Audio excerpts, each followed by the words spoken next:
There you go. Okay, Terrance, go ahead. Turn it over to Terrance. Thank you, Terrance. Hello, good afternoon. Can you guys see the presentation right now?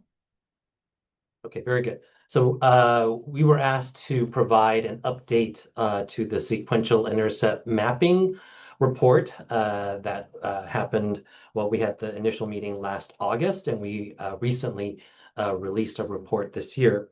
So let me get into this. Our presentation overview for today is that I'm not assuming everybody knows what the SIM is, so I'm going to take a couple of minutes just to go over what the sequential intercept model is. Then I'm going to talk about the report that we released May of this year. Our department focused primarily on intercepts 2, 3, and 4. We'll talk about some of the priority areas and next steps. So very quickly on the SIM overview, is that the sequential intercept model is really used to help communities understand how people with mental health challenges often end up arrested instead of getting help.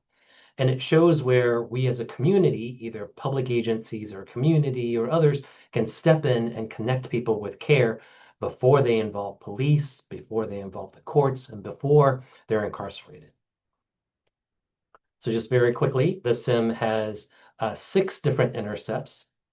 For intercept 0, it's really around community services before somebody is arrested. And so this is crisis to stabilization care. Some of the models that are out there is connecting 911 to 988, having mobile crisis outreach teams, crisis stabilization, residential care. So it's places or efforts that can reach somebody before somebody is in crisis, standing up peer support and navigation. Intercept 1 is about law enforcement. So what happens when there is an engagement with law enforcement, and what can law enforcement do? So some of the models here is really around crisis intervention teams, CIT teams. We have that across our multiple different islands. Co-responder models, which basically means pairing up mental health professionals with police department when they go out to calls. Having crisis teams, deploying licensed clinicians and trained responders directly to somebody who is in crisis and connecting them to care instead of the jail. Some off-site support is having kind of virtual or telephonic support with officers on scene, having video calls with responders, and then lastly, it's having specialized emergency medical response along this intercept. For intercept 2, it's what happens after somebody has been arrested and they first come into detention. So we're looking at pretrial risk assessments, having a validated screening tools at cell block, or in our case, cell block or jail, looking at bail decisions, so having a structured information to deliver to judicial officers. We already have that. Looking at diversion at first appearance. It's identifying low-risk individuals who can be released into community supervision instead of continuing to be incarcerated, and then screening for specialty courts. Intercept 3 is what happens when somebody passes through all of that and they're still with us, right? They're with us for a couple of weeks or a few years. So it's looking at in-jail services. What's there to assess somebody's needs? What kind of medication do we have for them? Mental health services, substance use services. How do we communicate with community-based service providers? Having access to specialty treatment courts. So after the screening, what happens from there? And then in-custody treatment program. What kind of programming and other services do we have for individuals who are going to be with us for a while? Intercept 4 is reentry. Obviously, when somebody's getting ready to leave, is what do we do to prepare individuals to be successful in the community? That's having warm handoff coordination for in-facility care to community care, having medication available for individuals who are leaving, having reentry navigators, right? So those peer specialists, not only on the front end, but also as they're about to leave as well. Having benefits reinstated before somebody is about to leave so that the activation has happened when they leave our doors. And then access to low barrier housing placement. As Les just said, this is one of the things that we've done, and that Les got a contract around that. And then Intercept 5 is around parole and probation. So for parole and probation and community supervision is how do those agencies and officers coordinate with treatment providers in the community, looking at a specialty caseload, meaning individuals who need specialized care, individuals with mental health or substance use needs. Those caseloads are smaller so that those officers have more time to attend to those individuals.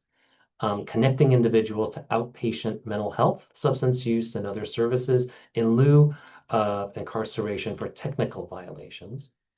And then recovery and peer services. Obviously, we always want to look at peer service networks and other resources like that.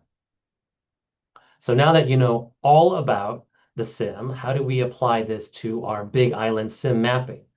So we had this meeting, August 22nd, 2025. We had about 40 stakeholders. We had the mayor show up, DCR staff, HCCC warden and facility staff, parole, prosecuting attorneys. You see all of these stakeholders who showed up to be a part of this one-day conversation. Part of this was to build on prior SIM work that had already happened. So for us, this was really building on what Going Home Hawaii has done for the SIM mapping, the report that was released in August, and I think also in January as a supplemental report in 25. And then what we wanted to do as a department was focus on Intercepts 2, 3, and 4, where DCR holds direct operational influence. The SIM mapping is a way to visualize, identify, visualize how people work through the system, identify how gaps and bottlenecks happen and missed opportunities for diversion. How do we strengthen some of our collaboration across systems, prioritize strategic planning, and then advance what we want to do as a community with our partners. Our planning committee, after the meeting was put together, you see all of the individuals here who have been part of our conversations. Kelsey, who's part of these meetings, is on here, along with Rodney and others, Connor as well. So every month we met to talk about and to kind of fine tune what some of these strategies were. So for Intercept 2 at initial detention, Kelsey, do you want to take this?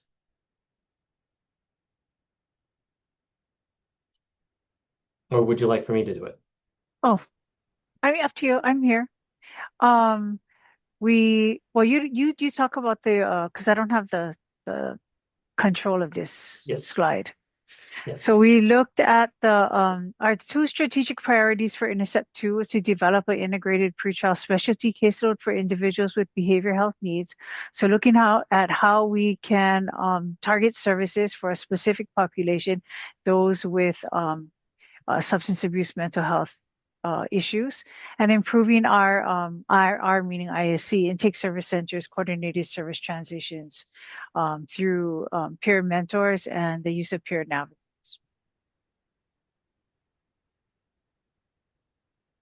So we use this clear strategy to identify what our goals were. And the first thing that we did with it, which I thought was pretty creative, we explored the idea of developing a pretrial track to the existing Big Island Drug Court program, whereby we could identify people who had substance abuse issues that could possibly go into Big Island treatment program, get services, and then potentially have their cases dismissed after successful completion of the program. I worked with Grayson and folks from the Judiciary Drug Court Administration. We ran into some legal challenges because one of the tenets of pretrial is the presumption of innocence, and in order for someone to be admitted into the drug court program, they had to admit guilt. So we were very fortunate, although we could not launch the pretrial track of the drug court program. I worked with Grayson to develop he allowed us to utilize the services of his existing women's court program, which includes counseling and substance abuse treatment and peer navigation or peer support for female offenders. The second strategy was to expand the jail diversion program.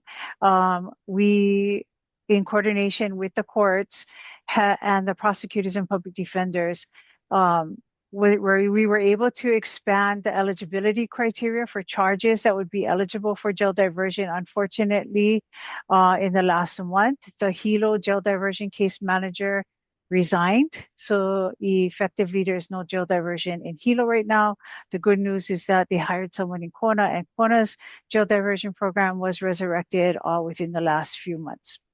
And then the last strategy was to coordinate with MedQuest and health plans to ensure healthcare coverage continuity for people engaged in diversion programs. Recently, we've been working with Kumukahi Health to figure out a way. We're planning right now, I'm going to pilot a program in which we will work with them to identify which pretrial defendants that ISC has screened have medical insurance or need medical insurance. And Kumukahi Health will try to meet these people at court and do enrollments or re-enrollments at the courthouse. So working with prosecutors to help to establish that program. Oh, I kind of talked about everything at once. Oh, peer mentor funding. So peer mentors, we are utilizing or try to leverage the peer mentor services currently available on island through Going Home's peer navigation specialist, as well as a contract that DCR just launched with Project Vision for peer mentorship for females. I think that is a very useful program. We're also going to be looking at leveraging Medicaid to help provide peer mentor services pre-release through the 1115 waiver. Next. Thank you very much, You're welcome. Kelsey. So I surprised Kelsey with this one because I said, you go ahead and take intercept number 2. So for intercept number 3 is what happens when they are inside our facilities and they're within our care. So we really focus this instead of diversion, right? Because we are, again, are looking at operations that we can influence directly, was looking at our healthcare division and what we can do when they first come into us to ensure that their health and well-being are taken care of. So for us, it was expanding healthcare staff, training, and retention at HCCC so that we can enable therapeutic services, maintain that continuity of care from outside to inside, and support successful transitions when they're beginning to go from inside to back in the community. Our priority areas around this was really looking at, again, using the CLEAR framework was who else do we need to collaborate with? This is really looking within ourselves. How do we limit our scope so that we're really focusing on making ourselves successful around this? The strategies were assessing our current staff gaps, looking at what positions are open and looking at ways to retain staff.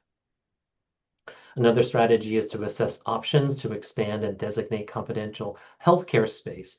So, understanding that somebody won't be telling us sensitive information if it's out in the open that others can hear. So it's looking at how do we, what kind of space do we have, and if there are opportunities to reuse some of that space for other uses. And then reviewing staff knowledge of current policies so that we can ensure that we are always adhering to standards, rules, and policies, especially when it comes to National Commission on Correction Healthcare. Those standards are followed. Intercept number 4, I don't know if Rodney is still here, if you would like to talk about this. Okay. Yeah, so I was surprised number 2. Yeah, so our group, when we convened, we targeted specific goals for reentry, which included strengthening pre-release planning and improving corrections and behavioral health and substance abuse treatment. And then how do we best assist individuals with benefits reinstatement and expanding peer and navigation services, which will also increase access to housing resources before release occurs. So all these strategies that we came up with were, eventual goal was to reduce barriers during the critical first days, of post-release when somebody's actively back in the community. And in that process, we were able to convene together corrections, healthcare providers, housing organizations, community-based agencies, and then individuals with lived experience to build stronger reentry pathways and discuss different challenges and what opportunities we could put together for the Intercept for reentry. So our strategic priority was mainly around addressing developing clean and sober housing infrastructure as the foundation enabling all other reentry services to succeed. So, Brandy's famous mantra is housing is healthcare, right? So without a roof over your head, it doesn't matter if you're carrying medications around because you don't have a safe place to be. So using, again, the clear framework, we devised a strategy, and the DCR was able to put out a contract, which Les had talked about earlier. Going Home Hawaii did receive a contract for the housing, clean and sober housing, both in Hilo and Kona. So that was one of the strategies with developing that housing infrastructure. Other strategies that we talked about was launching a public education campaign to feature success stories for individuals returning back to the community and talking about community stigma, building understanding and generating community support for sober housing. This has still been a challenge because a lot of folks want to support, as many of us in this group have experienced with it's always yes, we need more housing, but not in my neighborhood when it comes to these individuals, or when it comes to these types of housing. So we still face those challenges, and so this work group is working on how do we navigate that with the community, and how do we develop the messaging so that we can better explain when somebody's released, would you rather have them houseless or just running around in the community, or would you rather have them in a stable home and being productive and getting involved with their healthcare, getting back into the community workforce? So that's one of the challenges that we are working on as a work group for this Intercept. And then the other one is partnering with Hawaii County to develop a sustainable and long-term housing strategy that identifies appropriate locations. So this is working on a county-wide level with the mayor's office, and also with the deputy prosecutor's office, to see what kind of support we can get for helping with developing communities to understand the nature of this population and the needs that they have, the unique needs that they have. And also just, really getting folks to understand that these are our residents, these are our neighbors, these are our family members. These are not, people who we are importing from, another state. These are our relatives and our neighbors that we grew up with, that, we're trying to support, help re-enter back into the community safely. So, so our next endeavor is really going to be around how do we develop that community support on reentry. Thank you very much, Rodney. So for sake of time, I'm going to kind of skip this one. We're going to talk about some other future planning considerations. There were lots of ideas. We wanted to kind of be able to note them down so that we can revisit them for other kind of future purposes. We had them focused around 2, 3, and 4. We also, within the report, are some cross-cutting priorities that go across all of our different strategies, one of which was really looking at a data sharing, decision-making, looking at how do we exchange data in a way, in a secured way. And then for next steps is all of our priority leads are going to be implementing their teams and looking at how to build out some of those strategies. The groups we'll be holding regular convenings, and then refining kind of the strategic plans that we've put together. And then finally, looking at producing a 1-year report. We know that this took us a little while because this was the first time that we were doing this. So it took us a little while to fine tune that report. We also understand that this is a multi-year planning effort and that there needs to be significant resources allocated to kind of building out our strategies, building out our policy development, and sustain our collaboration. That is our presentation for today. I want to thank Rodney and Kelsey for stepping in, and then Les for allowing this time.